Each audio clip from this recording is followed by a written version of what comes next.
kembali lagi nih bersama aku, Tanisha, dan teman aku, Diana. Diana. Nah, kita kali ini bakal nemenin teman-teman lagi nih di podcast Ritma. Gimana nih kabarnya teman-teman?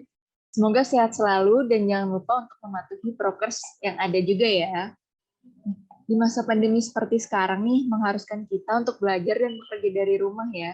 Mungkin udah ada juga nih teman-teman yang udah mulai luring masuk ke kampus. Jadi belajarnya bisa tatap muka juga. Tapi kita sadarin nggak sih teman-teman, semenjak pandemi ini, itu tuh tidak mengurangi tekad kita untuk mengasah dan mengembangkan di dalam diri untuk soft skill dan hard skill yang kita punya. Salah satu soft skill yang menjadi dambaan semua orang dan yang paling dibutuhin untuk anak-anak kuliahan sekarang, itu yaitu dengan bisa public speaking nih.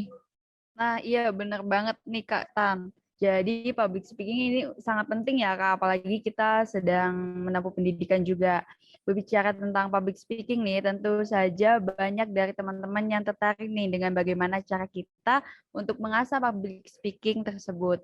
Nah, tanpa menunggu lebih lama lagi nih, aku sekarang ditemani oleh bintang tamu yang super kece dan keren dan mempunyai segudang prestasi dan mempunyai banyak pengalaman tentang public speaking nih teman-teman. Nah, langsung aja kita sambut bintang tamunya yaitu Kak Raffi dari Biologi.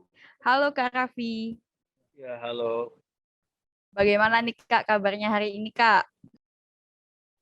Ya, baik. Walaupun sedikit di tempat sama UAS ya, teman-teman. Oke, nah selanjutnya aku pengen tahu nih Kak, sekarang Kak Raffi lagi sibuk apa aja nih Kak sekarang Kak?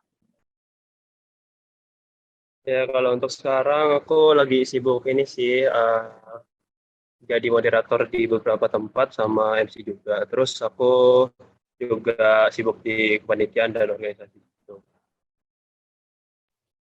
Wah, produktif banget ya, Kak. Nah, mungkin selanjutnya aku pengen nanya lagi nih ke Kak Raffi. Kakak kan sering ya ngisi jadi MC, jadi moderator, atau presentasi gitu juga. Nah, biasanya tampil di acara apa aja nih, Kak? Ya, biasanya aku tuh kalau misalnya kayak MC gitu, aku biasanya tampil di acara materi fakultas atau acara jurusan. Mungkin misal di jurusan biasanya kayak acara studi ekskursi dan misalnya juga ada agenda olahraga jurusan seperti itu. Mungkin kurang lebih seperti itu. Kalau berbicara di depan umum nih, Kak, pernah nggak Kak Raffi tuh merasa gugup atau pesimis gitu, Kak, sebelum memulai bicara gitu, Kak? Ya, dulu waktu pertama kali nyoba jadi MC itu ya, atau jadi moderator tuh awalnya aku tuh kayak bingung tuh, apa nanti misalnya aku tampil bakal terbata-bata nggak omongnya, bakal gugup nggak, atau bahkan sampai ngeblank gitu. Nah, itu biasanya yang aku takutkan tuh waktu di awal pertama kali nyoba jadi MC. Nah, tapi makin ke sini tuh kayak udah terbiasa gitu, jadi lebih apa ya, lebih santai aja sebelum tampil gitu. Oke, sepertinya semua orang juga hampir sama ya, Kak, merasa gugup terlebih dahulu gitu ya, Kak. Nah, mungkin dari Kak Raffi bisa ceritain nih, Kak, pengalamannya untuk pertama kali tampil di depan umum nih, Kak. Ya, dulu waktu itu aku pertama kali itu tampil di acara ini sih. Dulu eventnya kalau bisa dibilang nasional ya. Nah, itu doang. Yang lucunya di situ, baru pertama kali coba langsung ke eventnya, event nasional gitu kan. Nah, waktu itu acaranya tuh kayak diadain sama organisasi daerah. Jadi di situ aku jadi MC kan. Nah, di situ kan aku harus ngadepin banyak orang nih dari berbagai daerah. Nah, di situ tuh aku kayak ini takut gitu. Apakah kata-kata yang kulontarkan nanti tuh bakal diterima mereka kah? Apakah aku nanti bakal buat mereka bosan atau bahkan menurunkan semangat mereka untuk menurunkan semangat mereka untuk mengikuti acara tersebut. Nah, itu yang kutakutkan. Tapi aku kayak ya udah gitu, jalani aja, digasin aja. Jadi aku kayak tenang, terus aku menghilangkan segala pikiran-pikiran negatif, lalu aku ya udah apa jadi jalanin aja di gas gitu. Jadi aku bisa lah terbiasa gitu dengan orang-orang yang aku hadapi gitu. Berarti karena sering-sering MC jadinya udah terbiasa ya. Tapi Kak Raffi pernah nggak sih ada masalah yang besar gitu selama entah jadi MC atau moderator? Kalau untuk masalah dalam MC dan moderator waktu itu pernah. Dulu waktu itu nggak salah acaranya kayak ya jenis studi ekskursi gitu ya sama universitas lain. Nah, waktu itu kan aku mulai mimpin ya, memoderasi gitu ya, forum di acara tersebut. Nah, tiba-tiba tuh kayak dari salah satu institusi itu kayak tiba-tiba menyeletuk gitu, langsung mengambil alih. Nah, di situ aku sebagai moderator tuh kayak bingung. Nah, ini harus apa nih? Nah, di situ aku mulai ngeblank dan aku mulai mutar otak, mulai menenangkan diri lagi sehingga ya aku bisa mengendalikan situasi tersebut dengan baik gitu. Jadi terkendali. Jadi ya gitu sih. Jadi intinya tenang sih kalau untuk menghadapi masalah yang datang secara nggak terduga gitu teman-teman. Oke, berarti kuncinya MC sama moderator nih harus selalu tenang. Berarti Kak Raffi selama ini MC dan moderatornya ini online semua ya? Ya, untuk belakangan ini masih online. Masih aku juga pengen sih kalau misalnya dikasih kesempatan buat tampil offline juga aku bakal ambil sih kalau ditawarin. Ya seperti itu. Oke. Karena kuliahnya udah mau offline, jadi kemungkinan ke depannya bakal dapat job MC juga nih ya Kak. Oke. Ya, amin. Kita kan online nggak bisa lihat langsung muka-muka orang di depan kita. Terus sering juga banyak yang masalah jaringan dan segala macem. Itu pernah nggak sih Kak, Kakak jadi belibet dan bingung gitu, pengen ngomong apa? Itu gimana sih cara ngatasinnya selain kita harus selalu tenang tadi? Nah, itu yang jadi permasalahan. Nah, misal kalau online ya, online gini tuh biasanya banyak apa ya hal-hal yang nggak bisa kita lakuin kayak waktu offline gitu. Misalnya kayak ngelihat reaksi audiens gitu. Nah, biasanya kan kalau offline kan kita langsung kayak ayo mana nih para audiens mana suaranya nih. Mungkin aku mau ngetes semangatnya. Nah, kan aku bisa ngelihat gitu kan apa gimana ekspresi mereka, gimana yang mereka apa ya tunjukkan apa rasakan gitu ya dalam apa forum tersebut. Nah, jadi kalau misalnya online gini biasanya aku menggunakan metode lain, mungkin bisa lewat chat atau bahkan menunjuk salah satu dari audiens untuk ya mungkin memberikan sepatah dua katanya, mungkin persiapannya untuk acara tersebut dan lain sebagainya. Ya mungkin dari aku sih gitu.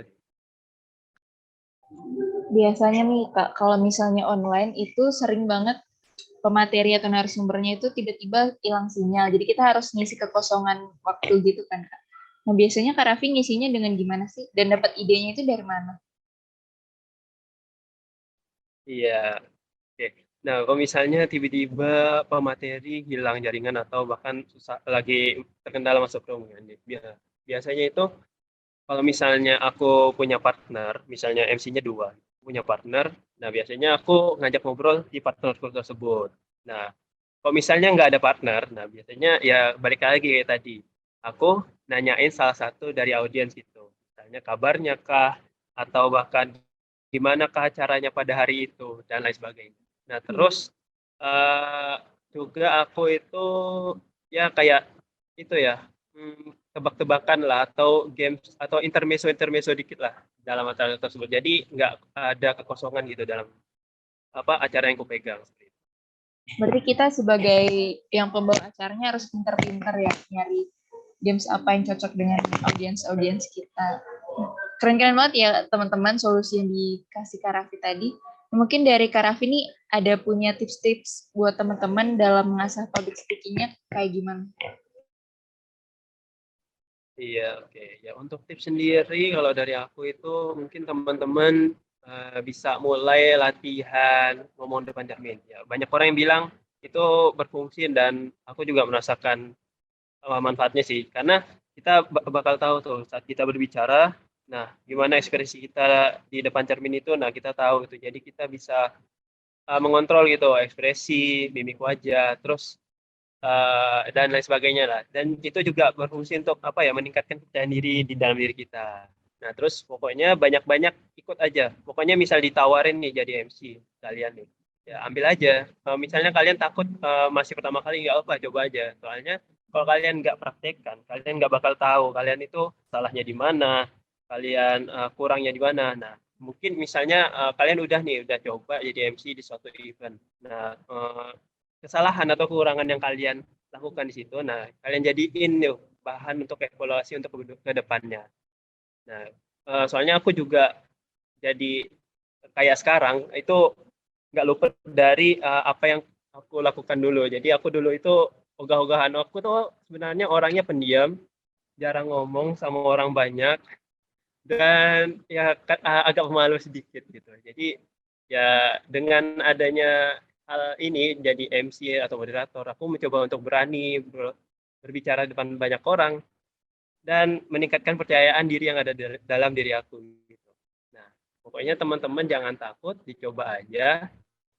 Toh nanti teman-teman bakal tahu caranya menghandle berbagai kendala yang ada saat teman-teman jadi MC atau moderator. Mungkin dari aku itu aja sih. Wah, luar biasa banget ya teman-teman cerita dari Kak Raffi tadi. Ingat teman-teman, berarti intinya kita itu harus yang penting nyoba dulu, nanti baru bisa dipelajarin sambil jalan gitu ya Kak. Nah, mungkin nanti teman-teman bisa dicatat tuh sama langsung diterapin nih supaya soft skill public speaking teman-teman makin terasa. Mungkin teman-teman udah bisa mulai nyoba-nyoba jadi MC, moderator di organisasi atau kegiatan teman-teman yang lain. Oke, mungkin dari Kak Raffi ada closing statement lagi Kak untuk lebih membangkitkan semangat teman-teman untuk belajar public speaking. Ya, untuk closing statement, ya mungkin dari teman-teman yang masih takut, masih bingung dan masih nggak tahu gimana caranya jadi MC atau moderator, nggak apa-apa teman-teman dicoba dulu, karena nggak ada apa ya, nggak ada MC atau moderator yang baik dan bagus sebelum ada kesalahan-kesalahan sebelumnya. Karena kesalahan yang ada di masa lalu, misalnya kalian udah pernah nih jadi MC, moderator, tapi masih banyak salahnya. Nah, mungkin dari situ teman-teman, seperti yang aku bilang tadi, bisa dievaluasi, evaluasi, dan evaluasi lagi situ teman-teman.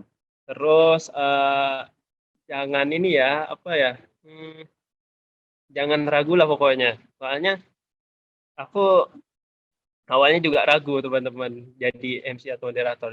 Misalnya dulu waktu pertama kali ditawarin, aku juga nggak langsung terima. Aku kayak mungkin aku jadi bagian yang lain aja deh. Aku jadi bagian yang lain itu deh. Nah, dan aku waktu itu pertama kali jadi MC juga karena nggak ada orang lagi dan juga ya mau nggak mau aku harus memaksa diri aku untuk ya tampil juga depan umum dan akhirnya ya keterusan sampai sekarang gitu.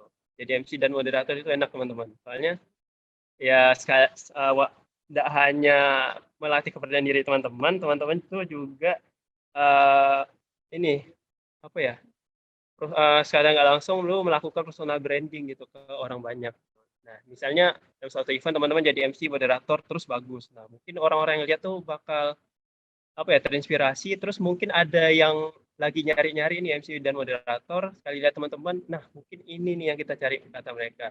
Mungkin dari teman-teman tuh bisa tuh jadi MC di sana sini gitu, kayak aku. Nah, mungkin dari aku untuk solusi statement-nya, dan ini teman-teman, tetap semangat dan terus belajar. Oke, dari aku itu aja. Oke, keren banget nih dari Kak Raffi nih teman-teman. Semoga bisa membangkitkan semangat teman-teman ya untuk belajar public speaking. Nah, oke teman-teman, karena keren banget ya obrolan kali ini. Nah, selanjutnya kami ucapkan terima kasih juga kepada Kak Raffi karena telah menyempatkan waktu untuk hadir di podcast kali ini. Dan terima kasih juga untuk teman-teman yang setia mendengarkan podcast ini. Jangan lupa untuk tunggu keseruan podcast-podcast selanjutnya ya teman-teman. Dan jangan lupa untuk subscribe channel ini dan di like dan komen juga ya. See you.